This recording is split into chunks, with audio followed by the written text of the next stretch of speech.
In a week exceedingly light on top-tier data, investors may be forced to pay more attention to the coronavirus headlines than they have been so desperate to ignore. Over the last couple of weeks, America's number of new daily Covid-19 cases has grown from the 30,000s to the 40,000s to stubbornly above 50,000, regularly hitting record highs. India has just become the third most infected nation worldwide with 695,000 cases, while globally cases now sit at 11.4 million. There have also been warnings about the severe long-term health impact of even mild instances of the illness.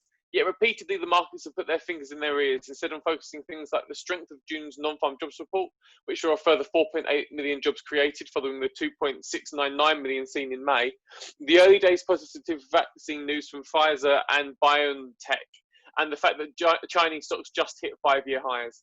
Dr. Anthony Fauci, the director of the National Institute of Allergy and Infectious Diseases in the US, and maybe the most prominent member of the White House coronavirus task force, has spoken of what is going to be a very disturbing US death toll, which currently sits around the 130,000 mark, while warning that daily cases could soon hit a staggering 100,000. And this is more than 3 months into the pandemic.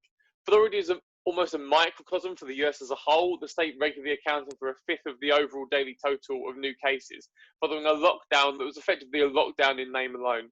Texas is also in trouble, with 2 of the state's mayors warning that hospitals could be overwhelmed by COVID-19 cases within 2 weeks. As mentioned, however, without anything like non-farm jobs report to pull focus, investors may have little option but to stare those grim coronavirus figures in the face as the week goes on. The final market services PMI is set to rise from 46.7 to 47.0 on Monday, with the ISM reading up from 45.4 to 50.0. Thursday's unemployment claims number could finally fall below 1.4 million, though week upon week that figure seems to come in at higher than analyst estimates. While on Friday, PPI is set to remain unchanged at 0.4%.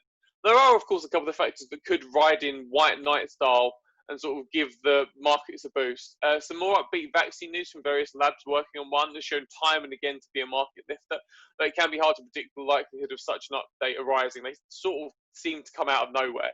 Then there's also been reports of Congress considering a new fiscal spending bill, potentially including stimulus checks and back-to-work bonuses, and any news on that could be handy, especially since some doubt has been cast on in some quarters, some doubt has been cast on the need for such a bill, given the strength of the last 2 months of non-farm jobs report. Though I will say that there's been around 8 million jobs created in the last couple of months, and there was nearly 21 million lost in April. So we're not quite there yet, but back to zero in terms of the number of jobs lost. In the last month or so, the Dow Jones has struggled to break and, more importantly, hold above 26,300, regularly hitting its head on that ceiling before flopping back down by the session's close. It seems to be making another go of it this week, trying to get past that level, but its success will likely depend on how long investors can keep ignoring the case numbers coming out of the US, and whether or not there is another significant acceleration towards the 60,000 mark and beyond in terms of daily COVID-19 cases.